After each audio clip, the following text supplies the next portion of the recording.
morning and welcome to the media, to the leader of the opposition office. I know it's Sunday morning and I'm happy that the media is here this morning.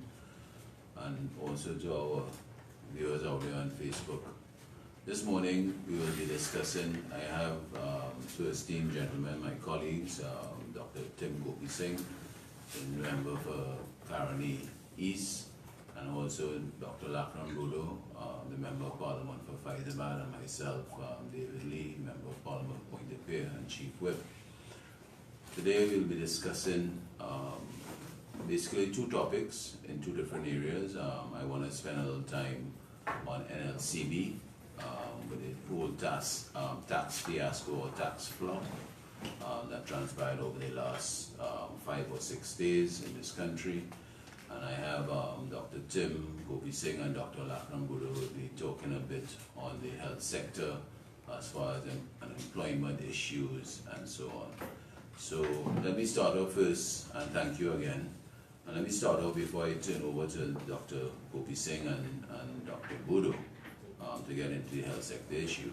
What would have the country would have witnessed another fiasco with the National Lotteries Control Board and the Board of Directors, where they initiated the 10% tax on July 30th without having the proper approval of the proclamation. And then you saw a release by one of the directors, Mr. Michael Jogi, on August the 2nd, talking about refunding the taxes that was charged or took out from the winnings of the small man this week, and talking about refunding them.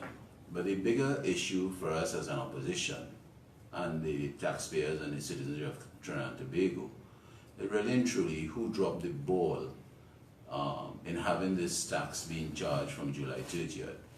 Because the National Lotteries Board would have gone out earlier before the tax implementation on July 30th with an advertising PR talking about when the tax would be initiated on July 30th. And the question has to be asked by us as an opposition and the citizenry. What is another fiasco that the incompetence of this Rowley-led administration and also the Board of Directors? This is another set of Board of Directors that one new chairman on NLCB, Mr. Eustace Nancis, under his watch of this fiasco. And this one would have remembered that this implementation of this 10% tax came about in the budget of October the 5th last year, 2018, by the Minister of Finance, where he talked about this tax will be implemented during the course of a few months. Well, we saw on July 30th, this Monday, where the tax was being implemented illegally because they did not have the proper proclamation to charge citizenry the tax on the winnings of whatever games they played, whether they play with the lotto, pick 5, and the range of games that they have. So, and what we felt that as an opposition, that the end of the year is approaching very fast, and this government is trying to implement certain things that they had said they would have done in the budget without doing the proper checks and balances. Now the proclamation, this legal order, really and truly is supposed to have been initiated, in our view, from the Ministry of Attorney General / Legal Affairs. So the question has to be asked, what happened with the Attorney General? What happened with by his ministry in respect of ensuring that the necessary and proper laws were followed? Now, National Lotteries Board would not have come up with a July 30th date out of thin air. They would have had this discussion going on for a while. And if you read the letter that came out on August the 2nd by one of the directors, Michael Jogi, where he was talking about giving back the taxes to the citizenry. And then he talked about in one of the paragraphs, and I want to quote, in short, he's saying that the technology that was put in place by NLCB to create the taxes and removing the taxes on the winnings came on stream faster than the proclamation. Now that's a big joke for the signatory. Once again, they're taking us for fools. And really and truly, the Minister of Finance, who is the line minister for the National Lotteries Board, really has to come clean with the population and really truly do maybe an investigation on this National Lotteries Board and the management of the incompetence of what is happening, because time and time we have seen that the line minister, Minister Imbert, has been embarrassed over the last 12 months, especially from the National Lotteries Board, that he has responsibility for. Because we saw it in our last chairman, which one Mr. John Siller, he had to be removed because of certain improprieties and certain issues that cropped up during his tenure. And now we're seeing it again by the new chairman, Mr. Nancis, the incompetence of this board. So the issue for us again, and for the signatory, that those individuals who were taxed, how are they going to be refunded? Because when you play the playway, you don't give your names when you win, you just present your winning ticket, you get your funds and you disappear. So we are in a quandary, and we in the signatory are in a quandary. How are they going to be refunded this 10% tax? And then is it going to be an avalanche of individuals, unscrupulous individuals, also coming to say they had won and claiming that they had won certain different games, and also keep asking for the refund of this 10% tax. So there's a lot of questions to be answered. Again, the NLCB is a state organization that billions of dollars are generated annually for this government, for the state. Outside of the energy sector, the next biggest revenue earner as a state company is the NLCB. Billions of dollars, and we have a board of directors who are incompetent and doesn't even understand what is the proper procedure to be done for the small man and taking advantage of the small man. There are some issues coming out of the NLCB that I want to ask questions on. We understand that there was a summer camp that was being targeted to be held out of NLCB, a 25,000 summer camp for the children of NLCB staff. It was going to be run by OJTs, some of 6 OJTs that are the children of managers of NLCB. And this elite summer camp, coming out of one of the directors, we are asking questions. Again, this is taxpayers' funds that are being utilized. What is the benefit for the city of Trinidad and Tobago? We have, Dr. Tim and Dr. Lakrambudo will talk about the health sector and the state that is in it. And we have a state organization that is wasting funds once again on issues that does not impact on the small man of Trinidad and Tobago. We also understand that the procurement practices, we have a concern with the procurement practices inside the NLCB. We call on the Minister of Finance to investigate an issue about a manpower audit, that the procurement of this manpower that is worth hundreds of thousands of dollars was given to a company under the name of Mr. Keith Johnson. And we call on the firm that was assisting NLCB, Jeremy and Alexander, to tell us and to tell the Minister of Finance what this whole deal about his manpower audit given to Keith Johnson, and it is worth hundreds of thousands of dollars. So again, the citizenry again being hoodwinked. The corruption is rampant inside NLCB, and we call on the line minister, Minister of Finance, to really investigate what is going on there, because we want to believe that the Minister of Finance is not fully aware what is transpiring inside that NLCB board and the whole management of NLCB. So again, we have some issues here in wrapping up on NLCB, and we ask the Minister of Finance to really tell the population why this debacle, why this tax flop happened after nearly 10 months of planning, that we could have proclaimed or start taking taxes from citizenry, and it was illegal, and now you have egg on your face and you have to come back and refund the citizenry taxes that were illegally taxed from their earnings or their winnings. So again, we ask questions about from the Minister of Finance, Minister Imbert. We also want to find out why this flopped, what role the Attorney General had to play in ensuring that the proclamation date was kept and it was in sync We also are asking about the procurement issues that are happening within NLCB, because as the citizen will know, NLCB generates billions of dollars for the government of Trinidad and Tobago. So again, we have a lot of questions to ask, and we have a lot more issues to discuss with NLCB, and we take that further on as we go along, because we have a lot more information that is coming out of NLCB that the citizenry needs to be aware of. So again, thank you so much. I will now pass over to Dr. Tim Gopi Singh and Dr. Lakram Buddha to discuss about the unemployment and the health issues in Trinidad and Tobago. Thank you.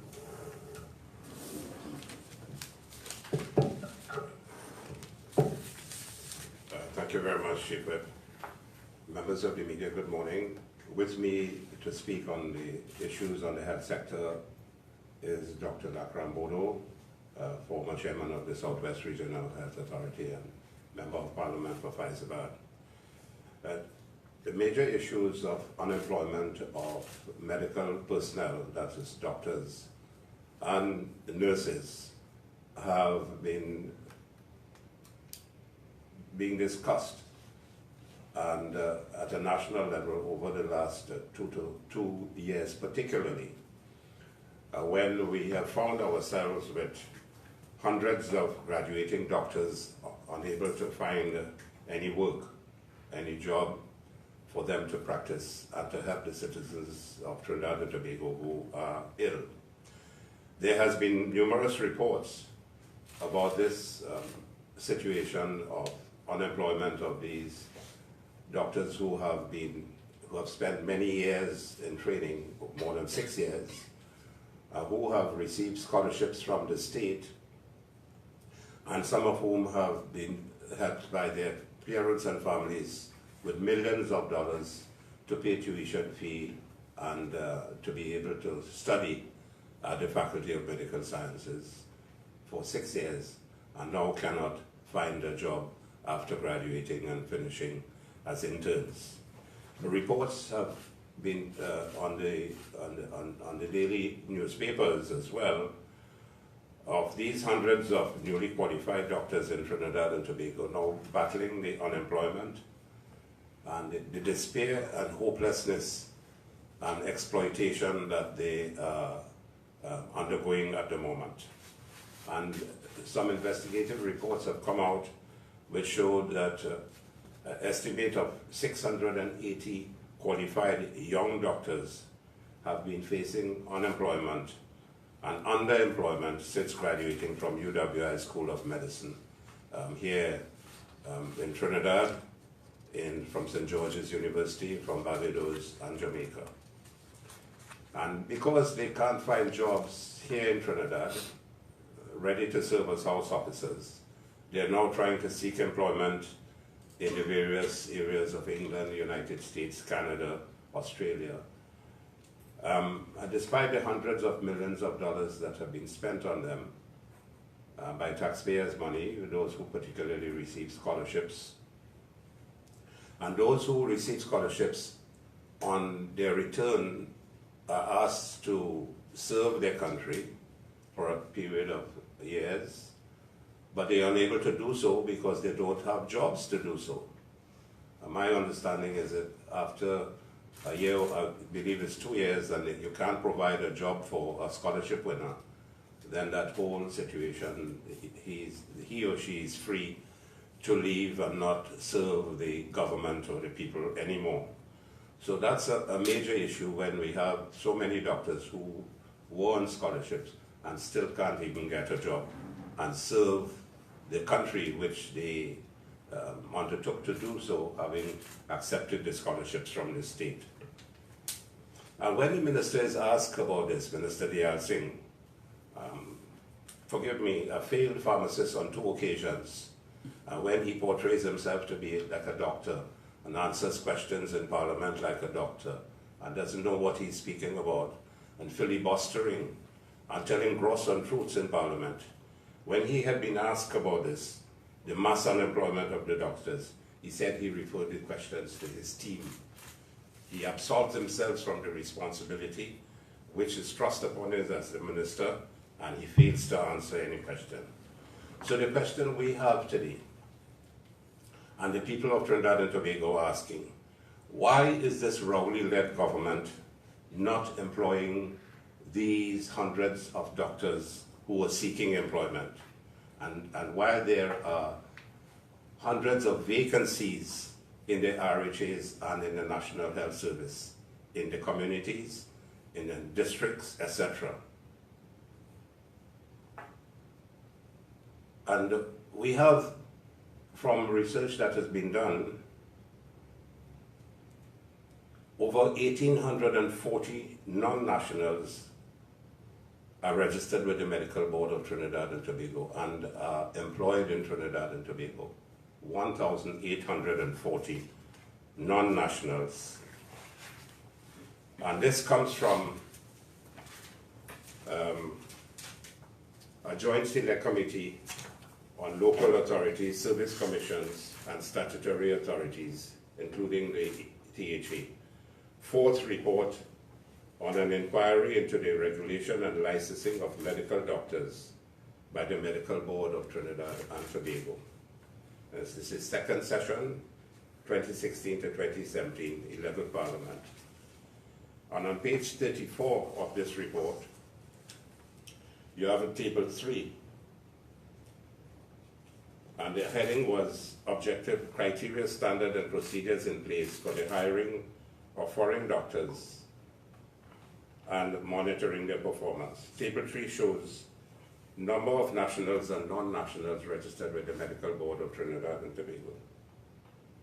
And you have nationals 3,755, non-nationals 1,840. So why we are very grateful for the work that the non-nationals have done in Trinidad and Tobago as doctors. We must compliment them and thank them for the tremendous amount of work they would have done when we did not have the required number of medical personnel at the time to do the job. But now when we have hundreds of our own trained doctors, and some of the best doctors in the world, because the UWI is one of the best medical schools that you could find. It's almost 70 years in existence now, and the UWI faculty in Trinidad here is from 1988, so we have 30 years experience as a medical faculty. And so our doctors are some of the best trained doctors in the world. So when we have 1,840 non-nationals in the system, and our own doctors are trying to get employment, it is very sad. And we ask the question, why is this Rowley-led government willingly implementing, is it a deliberate policy of suffering of these young doctors? Is it a deliberate policy? Is it spite on political vindictiveness and political viciousness that is being exhibited for the non-employment of these doctors? The government has to answer this question. For almost 3 years now, 3 years ago there were about 160.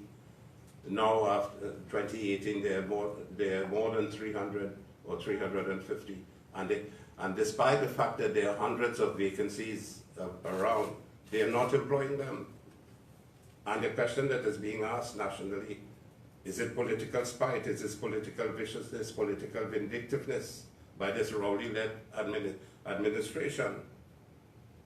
And when they believe that they are spiting the doctors and hurting their families, they in fact spiting the population, because the health care of our population is paramount. And when you spite the doctors and you do not have the doctors in the hospital, the level of health care will deteriorate, and it is deteriorating rapidly under this administration. Members of the media, ladies and gentlemen, we have about 16,000 births annually and about 12,000 deaths. But 6,000 men, 6,000 women approximately over the number of years in the past. And about 2,000 of these deaths occur from heart disease, coronary artery disease, 2,000 from strokes and hypertension die, 2,000 approximately from diabetes, and another 1,500 from cancer. And out of these heart diseases and so on, about 900 people die with sudden heart attacks and drop dead every year. And that is because of management and any degree of competence within our health sector at the moment being exhibited by the Minister of Health, which is gross incompetence. And people are dying like flies in our hospitals while they're twiddling, and they're dying from lack of care when hundreds of doctors and nurses remain unemployed. We say it is shameful, it is disgraceful and unthinkable with an incompetent government that we have at the moment. And not everybody can afford a 1.2 million US to go to Washington to receive treatment for the stroke, you know. And not everybody can go to California for medical checkups because they don't have that money. So we have thousands and thousands of citizens who are struggling to make ends meet, and they can't receive the type of medical care in the public hospitals. And they're fighting to go privately where they do not have the money to go. So they die eventually waiting on medical care. And so this rowdy-led government has to answer, why are you continuing to suffer our sick people? Why are you continuing to suffer our nurses and doctors and not employing them? Why are the hospitals becoming killing fields? You go in with a little illness and you come out dead as a corpse at the end of it. Is this government policy of unemployment of our own nationals with preference to foreign nationals? Is that a policy of discrimination? So you're not spiting the doctors and the nurses, you're spiting our distressed, sick people needing life-saving care and attention. Sick people and families are fighting for their lives in medical institutions. Now, medical practice, why we call it a medical practice? It is a practice. When a young doctor graduates, he works with senior consultants and specialists to continue learning in the field. And so every year that passes by, they become better and better doctors. So when all these young doctors who cannot get employment migrate out of Trinidad, what is going to happen with our health system when there are scarcely any specialist medical officers who have received the highest level of training?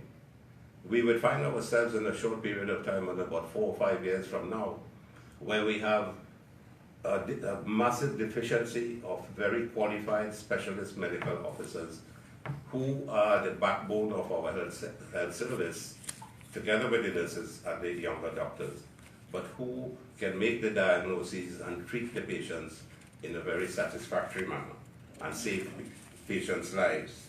So we will find ourselves having to depend on foreign nationals again to be able to serve our population. So we have come to the conclusion that this rowdy-led government seems to be ensuring a continued destruction and devastation of our healthcare system. Do they hate our people? There are no CDAP drugs in the hospitals, no in the pharmacies, no anti-cancer drugs in the hospital, and bringing third-line drugs to treat cancer patients and the unfortunate cancer patients. When you do not give them the proper medication and the proper chemotherapeutic agents, their cancer continues to spread. There are no lab testing of certain things when a patient comes in with a suspected heart attack. There's a test called the troponyms. It cannot be done in the hospitals. They have to be taken by their families out to the hospital to go to a lab. By the time they come back with the result, the patient is possibly dead. There are delays for surgery, long waiting surgical lists, and expensive equipment lying idle at Cougar Hospital, and Dr. Bodo will speak about that. We have worsening diabetic and hypertensive care resulting in deaths from heart attacks, strokes, diabetes, amputation, blindness, renal failure, and people are becoming chronically ill. And this rowdy-led government, people are saying, destroying this country while he's dancing with Maduro in Venezuela.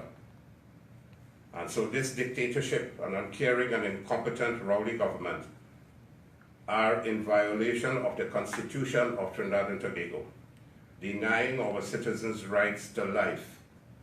And so we are marching in a quagmire of a healthcare crisis.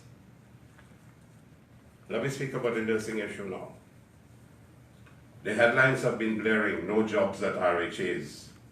The Registered Nurses Association wrote to the Prime Minister in June, expressing concern, June this year, that's about 2 months ago, that despite more than 1,000 vacancies documented in the 5 RHAs, 1,000 vacancies for nurses, they are having a hard time securing jobs. And now 2 months later, no response from Prime Minister Rowley, nor the Pharmacist Minister Dial Singh, the failed pharmacist. The plight of the nurses was even raised in a conversation with the Prime Minister in June. So he knows about it. What has been done? Nothing. As of May 17, the NWRHA had an approved establishment figure for general nurses, mental health nurses of 1136 established. The actual was 881. And we have done the research to find out that totally the establishment for nurses in the 5 RHAs of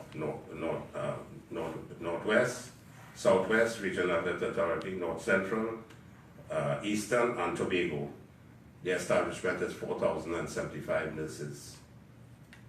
But we have 1,065 vacancies, according to the research, of nurses.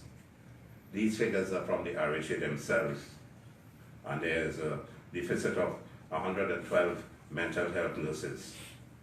So in addition to hundreds of doctors being unemployed, and more than 300 to 400 nurses waiting for full-time employment, there are 1,065 vacancies in our healthcare institutions. And the PNM has been known over the number of years to reduce training for nurses and even stop the training of nurses.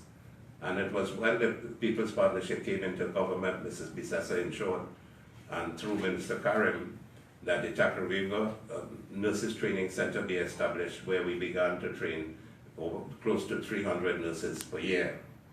And so we were trying to fill the complement of nurses, and when they are now trained, they cannot get the jobs. And while this is happening, the minister goes to Cuba and wants to bring in 800 Cuban nurses, saying that you're short of nurses in Trinidad. And he's making the excuse that we need specialist nurses. If you do not employ the nurses to start with, how can they continue training to become specialist nurses? So, the third report of the Joint Select Committee, second session 2016 to 2017, which I have here, page 9, speaks of the shortage of junior doctors at the San Fernando General Hospital, the impact of the shortage of senior medical specialists and nurses in the day-to-day operation of the San Fernando General Hospital, the shortage of pharmaceuticals and non-pharmaceuticals, even at one hospital. And they had a summary of recommendations, that is, that immediate attention is required to filling vacancies for medical and nursing personnel. That's the Joint Select Committee report, you know. This is the report of the Joint Select Committee, an inquiry into the administration and operations of the Southwest Regional Health Authority in relation to the adequacy of medical staff. So this is a parliamentary document that I'm speaking from. This is not a fly-by-night piece of information that I am giving you.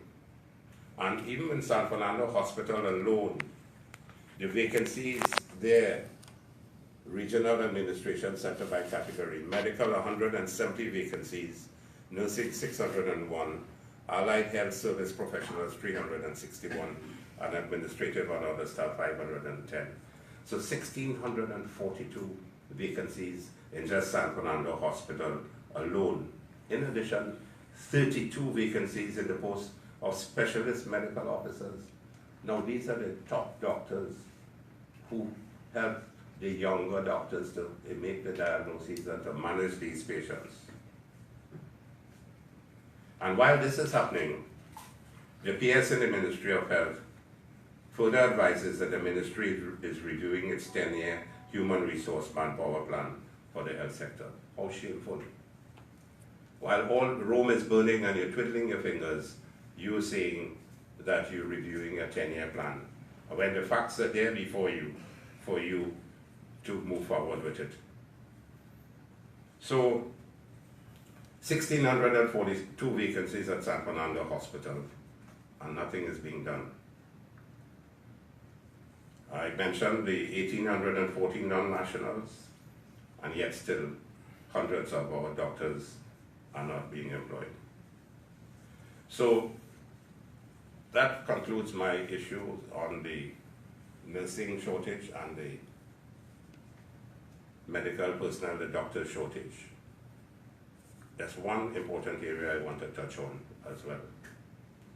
That is a media statement from the Northwest Regional Health Authority dated August 2nd, 2018.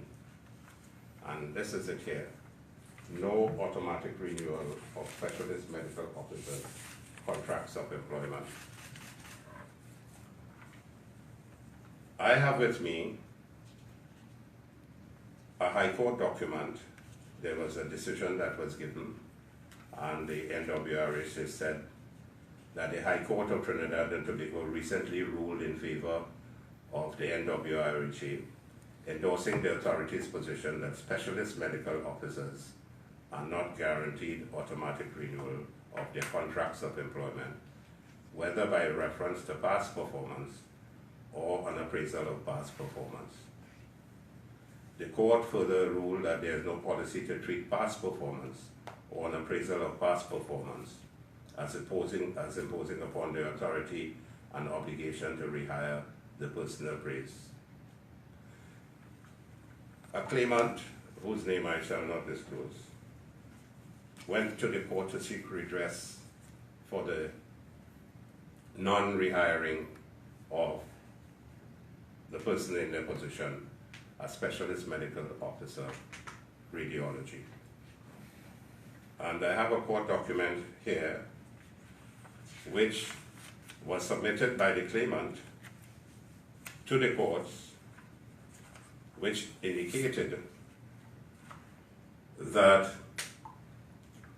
information came to the claimant that it was averred, I'm reading from the court document, that one Mr. Anthony Moore, the former CEO of the second defendant, who is the RHA, the first defendant was the Attorney General, had information that the Minister of Health directed a particular doctor to dismiss the claimant. Now this had been tendered in document to the court, that the minister directed a particular doctor to dismiss that particular specialist medical officer, radiologist. Today we ask, did you as Minister of Health direct any doctors or personnel on that interviewing committee of the NWRHU to not renew the contract of the claimant as specialist medical officer radiology? Was there direct political interference and victimization by the Minister of Health in the claimant's non-reemployment? We asked the question, was there misconduct in public office by the Honorable Minister of Health in this matter? This is very serious, members of the media.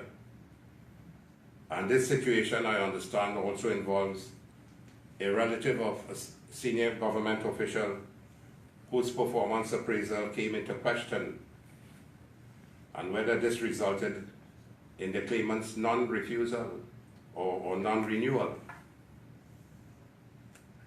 And this type of behavior seems to be widespread across the government and various ministries, with widespread PNM's political interference and discrimination in hiring and dismissals across various sectors of Trinidad and Tobago.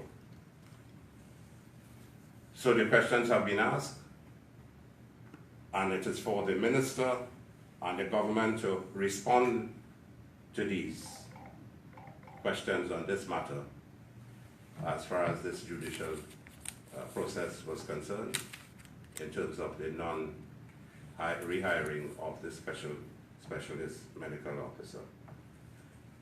So I will now hand over to our colleague, Dr. Laprambo.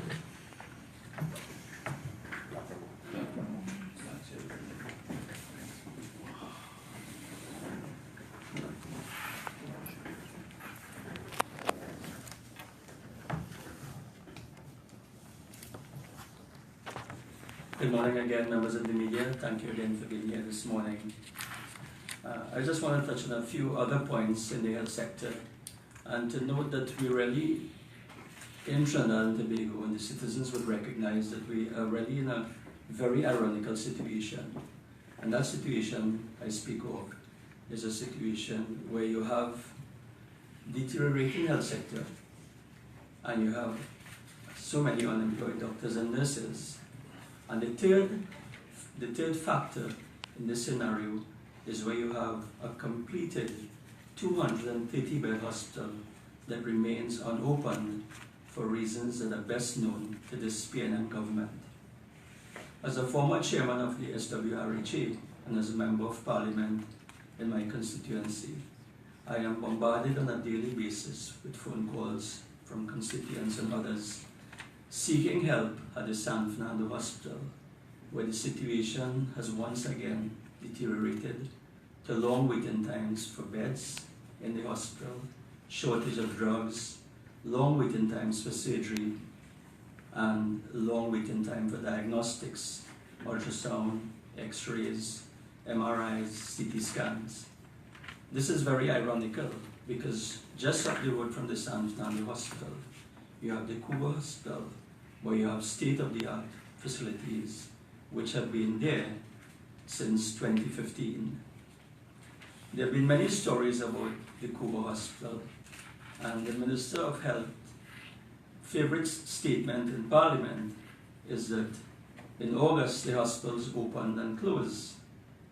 Members of the media, citizens, I want to make it very clear that this is far from the truth. This hospital, the commissioning process started in August of 2015, and there is a plan which would be available to the minister, and I'm sure it would have been made available to him in the ministry, of a commissioning team that was, whose role it was, would have been to commission the hospital on a phase basis starting in August and going forward to completion, August of 2015, going forward to completion in March of 2016. And of course, the factor there would have been the change of government in September of 2015. But the point to be made is that it is really an ironical situation. The government has made many statements in terms of the opening of the hospital, in terms of public-private partnerships and so on. And while all of this is happening, nothing is happening in reality. The situation with regards to in terms of the benefits that will accrue to this hospital, if it's not already obvious, is the fact that you will have immediate employment for the unemployed doctors that my colleague Dr. Gopi Singh spoke about. This will create an immediate avenue for employment of these doctors and nurses and other healthcare workers. In fact, the plan for that hospital speaks to about 2,400 vacancies, which will include doctors, nurses, allied healthcare workers, and other categories of staff. So that is one of the immediate benefits. Of course, it will also provide relief in terms of the diagnostics for ultrasound, x-rays, MRI, CT scans, and so on. Another important issue, and again this has to be understood by the population, is that the opening of the San Fernando Teaching Hospital in 2014 would have provided additional beds for the old San Fernando Hospital. But the thinking would be that when the Couva Hospital was commissioned and opened, it would provide a bit of breathing space for important works to be done, structural works to be done, on the 60-year-old San Fernando General Hospital. Currently there is a situation where there is a bit of flooding that is preventing patients and doctors from using one of the wards. It is a very easy fix in terms of moving that service to the Couva Hospital and being able to do the necessary repair work in the hospital. This is just one example of where the opening can benefit. Of course, there's also the issue of providing an opportunity for medical tourism and the generation of forex. I just want to draw attention again to a report of the Public Administration Appropriations Committee, which was laid in the Parliament in November 2016. And this stated that there were 230 beds, of which 150 were designated for adults. So, again, the Minister of Health is in the habit of stating, of questioning what is actually available at the Couva Hospital. This here is a report of a site visit that was actually made by the Public Administration and Appropriations Committee. And this is a parliamentary document, and this visit was done in 2016. And it documents all of the equipment that is available or was available at that point in time at the hospital. So again, I want to make the point and I want to ask the question of the Minister of Health and of the government, really and truly, what is the reason for the delay in the opening of this hospital? And the Minister gives the answer when he's asked about employment for these doctors, that Point Fortin Hospital and Arima Hospital being open. And of course, sure, those hospitals are being constructed. They were started under the partnership and hopefully they will finish in a short time. But whilst that is happening, why are you allowing a brand new facility with 230 beds available while you have patients waiting for beds at the other facilities? So this is a question that we ask of the Minister of Health and of the government. We ask that you come clean, give the country some answers, tell citizens when you plan to open this hospital so you can provide some relief for the citizens of Trinidad and Tobago. I just wanted to make one additional point, because we always have the excuse from this government of the issue of funding and the downturn in the economy. I just want to quote from the budgetary statements that are laid in Parliament every year, and to indicate to you members of the media that in 2016, the actual expenditure, and I'm talking about recurrent expenditure, this is the expenditure that you would incur for providing supplies and so on, drugs and supplies for the hospitals. And in 2016, the actual expenditure would have been about $4.5 billion.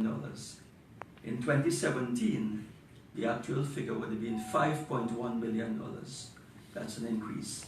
And the projection, the estimate that was approved in Parliament in 2018 is $5.1 billion. So it is just to make the point that although the expenditure in the health sector has been increasing, which seems to have the irony of a deteriorating service being provided to the population, to the citizens of Trinidad and Tobago. And the question that really has to be asked is, why is this so? And why is it incompetence on the part of those who are charged with the responsibility of providing health care for our citizens? So I just wanted to make that point and to close on that note. I think it is something that the population needs to be aware of. Thank you very much. Thank you, Dr. Bulu. Just to reiterate what Dr. Bulu has just said, and it goes hand in hand throughout the entire country. Dr. Bulu alluded that that through the budgetary allocations, funding had increased to be spent on medical supplies, whether via the drugs, etc. And the question also has to be asked that when you did the midterm review, when the Minister of Finance presented the midterm review, he talked about the economy has turned. Now, we are in August the 5th. The midterm review would have been presented in May. And when you talk to everyone throughout this country, you're basically not feeling that the economy has turned. And it August, it goes throughout, so that if the economy has turned, you would have seen a better healthcare sector that is being distributed and for the citizenry of Trinidad and Tobago.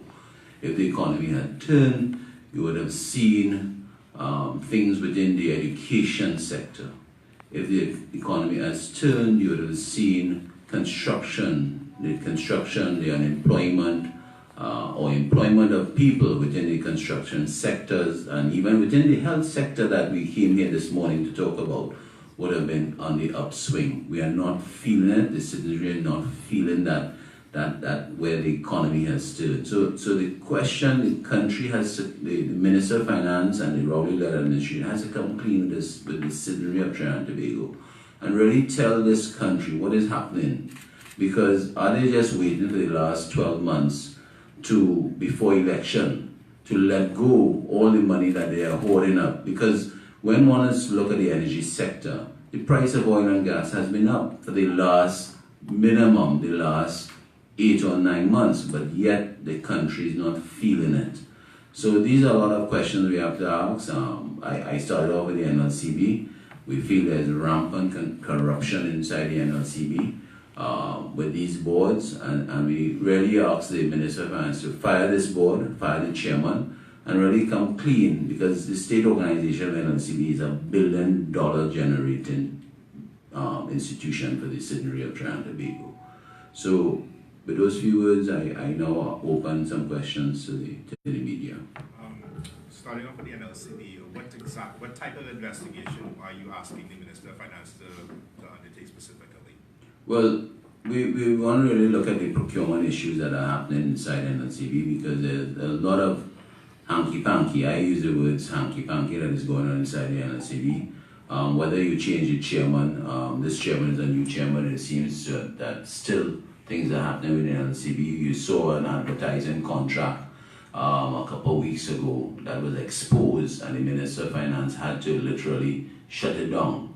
But we were never told, the country was never told why a certain advertising company, the procurement or the proper procurement was not done. We're now seeing it again with a manpower audit that, again, the procurement of it is questionable. That from our information was given to Keith Johnson company. And we asked what role did Jeremy and Alexander, that firm, played in that procurement exercise. So there are a lot of questions we asked, even the whole fiasco with this collection of the tax that was illegal. Why did that happen? Why did that happen? Who dropped the ball? And why was the Minister of Finance made to look like a fool by the Board of Directors of NLCB?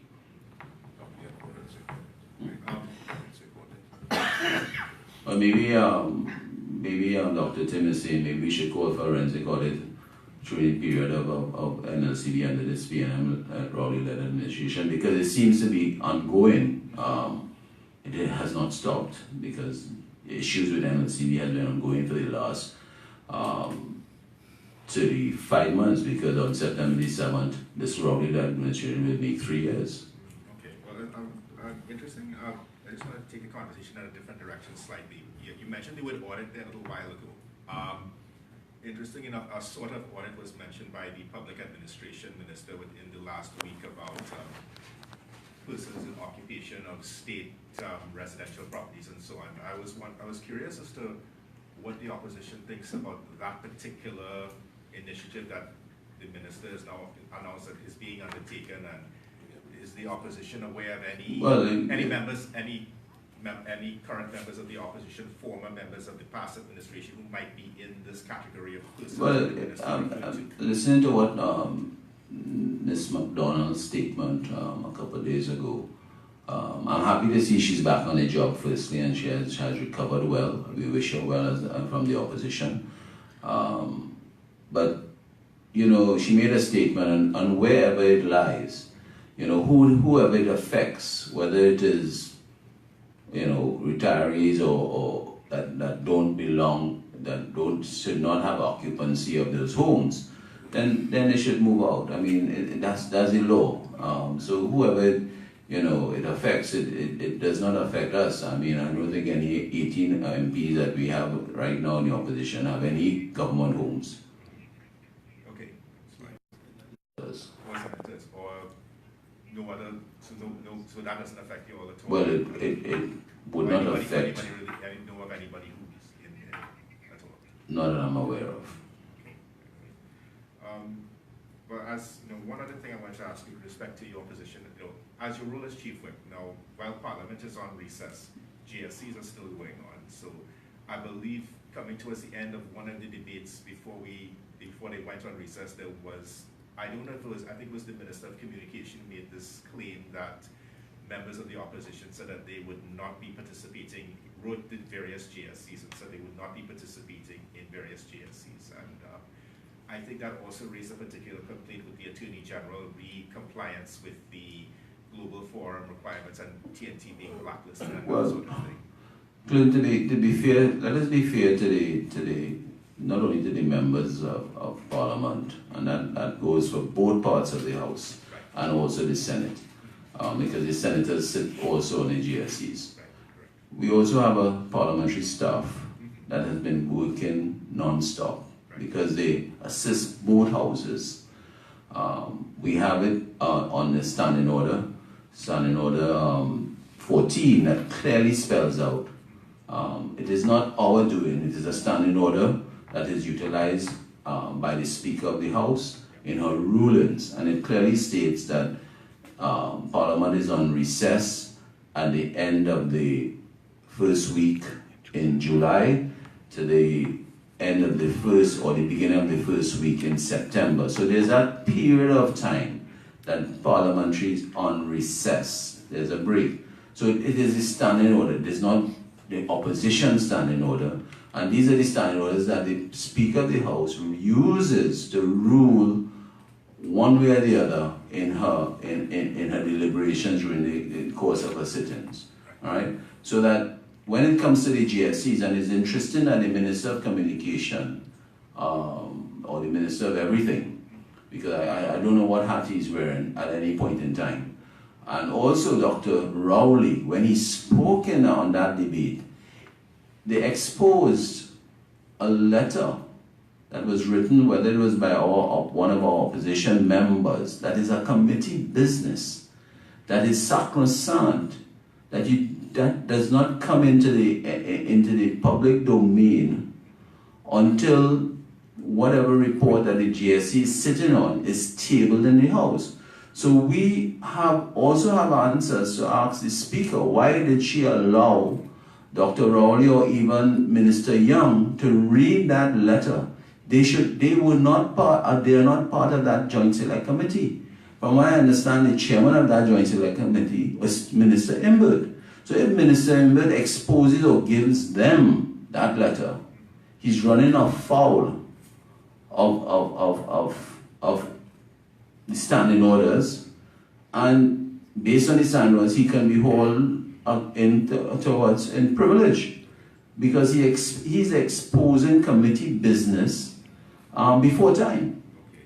But members have been attending GSC? Pardon? Have you all been attending GSC? Well, I think GSC has more or less, since the sine die, has been shut down. Yeah, the last sine die. There's so many sine dies, I can't really keep up with which sine die. I think it's the third sine die. So they're making, even the word sine die is also being made of a mockery by the government. So after that last sine die, so there was nothing, there have been no GSC meetings that you all have been attending, no GSC meetings at all, yes? Yeah. No GSC meetings at all. Well, I'm not aware of, I sit on the Energy Committee, We have not sat for a long time. The chairman of that committee is Minister Imbut. So, but as you know that, we are always willing to come on. We are always willing to serve. If the Attorney General in respective global forum, again the Attorney General brings his legislation so late that he tries to impose this lateness that he always seems to be coming with and always seems to be under the gun of trying to pass legislation. And I don't know why he keeps doing it. And the citizen has to ask, because for good legislation, you would have seen it in FATCA last year when they tried to hoodwink us or tried to force us, and we had to stand strong as the leader of the opposition did, and ensuring that we get better law in FATCA. And we'll do that again in any legislation that comes forward in Parliament. We have no fear about doing that. Would you all contemplate a matter of raising a matter of privilege either against the PM or the Minister of Communication, that correspondence that was mentioned? Well, we'll have to focus on that, and it is something that we are considering, because this is something that came up during that one of those notification debates that we were aghast that private information that is part of a committee is being exposed by on the floor without it should not have been done. Okay. This coming out during the recess that you're supposed to have by virtue of the standing order demonstrates clearly the total bungling and incompetence by this PNM administration and government. I've been in the parliament from 2007 to now, and I've not remembered any time that we've had to come out unless there is a dire emergency, and I can't remember any occasion. So what we are witnessing now is total incompetence and bungling by this administration. They don't seem to know what their parliamentary responsibility is, where they're going, with what bills they're bringing, what motions they're bringing. And so this is why everybody is being brought out at times when it is not absolutely necessary if there was competence on the part of the government. Any other questions? Thank you so much for once again coming to our media briefing. I really appreciate the media in full force here this morning. Thank you.